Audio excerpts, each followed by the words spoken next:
નમસ્કાર મિત્રો, વિડીયોમાં તમારું સ્વાગત છે। જી હા મિત્રો, અત્યારે હાલના મોટા અને મહત્વના સમાચાર સામે આવી રહ્યા છે। તો મિત્રો, સમાચારમાં વાત કરીએ તો ઇઝરાયલ અને ગાઝા વચ્ચે યુદ્ધ વિરામ થયાને 6 મહિના વીતી ગયા છે। હવે એક નવો અહેવાલ સામે આવ્યો છે, જેમાં ચોંકાવનારા તથ્યો બહાર આવ્યા છે। ઓક્ટોબર 2023 થી ડિસેમ્બર 2025ની વચ્ચે ગાઝામાં આશરે 38,000 મહિલાઓ અને છોકરીઓના મોત થયા છે, જેમાં 22,000થી 16,000 છોકરીઓનો સમાવેશ થાય છે।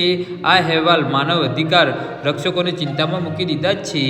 સંયુક્ત રાષ્ટ્ર મહિલા દ્વારા એક રિપોર્ટ પ્રકાશિત કરવામાં આવ્યો છે, જેનું શીર્ષક આ રિપોર્ટમાં જણાવવામાં આવ્યું છે, ગાઝામાં યુદ્ધની મહિલાઓ અને યુવતી પર ગંભીર અસર પડી છે। દરરોજ ઓછામાં ઓછી 47 મહિલાઓ અને યુવતીના મોત થયા હોવાનું તેમાં જણાવ્યું છે। આ સાથે જ યુએન વુમને પૂર્ણ યુદ્ધ વિરામ માટે અપીલ કરી છે।